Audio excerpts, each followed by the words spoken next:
Hey guys, welcome back to my YouTube channel. এটা আমার প্রথম বাংলা ব্লগ।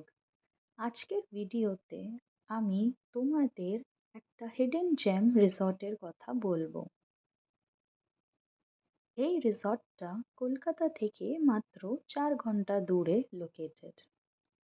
এটা পারফেক্ট হলো একটা one day trip, weekend getaway or picnic স্পটের জন্য।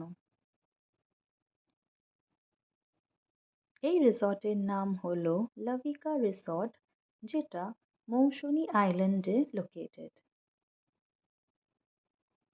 এই রিসর্টে আপনার থাকার সাথে খাওয়াও ইনক্লুডেড। এটা হলো রিসর্টের ডাইনিং এরিয়া। রিসর্টে পৌঁছে আপনি পেয়ে যাবেন নিম্বু পানি কিংবা mojito as a welcome drink.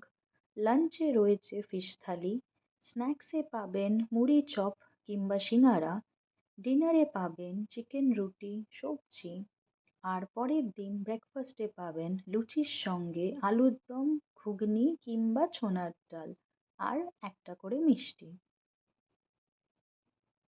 রিসর্টে থাকার বিভিন্ন রকম ব্যবস্থা আছে, such as premium AC rooms, AC deluxe rooms আর এসি লাক্সারি কটেজেস।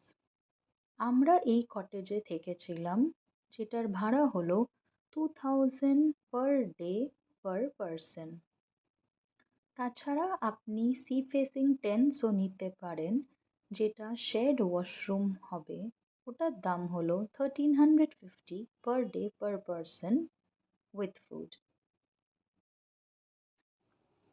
এই রিসর্টে একটা বড় পুকুর আছে, তাছাড়া বাগান রয়েছে, আর এই সুন্দর টেন্ট, যেখানে আপনি বিকালে নিজের ফ্রেন্ডস এবং ফ্যামিলির সাথে বসে আড্ডা মারতে পারেন। এই পুরো রিসর্টটা বিকেল হলে আলো দিয়ে সাজানো হয়। এদের বিকেলবেলায় বিবিকিউ করারও আলাদা ব্যবস্থা আছে, কিন্তু সেটার জন্য আলাদা কস্ট দিতে হবে। এই রিসর্টে পৌঁছানোর জন্য দুটো ওয়ে আছে। আপনি প্ল্যানেট থেকে বকখালির বাস নিতে পারেন, না হলে শিয়ালদা থেকে নামখানা ট্রেন নিতে পারেন। That is it. See you in the next blog.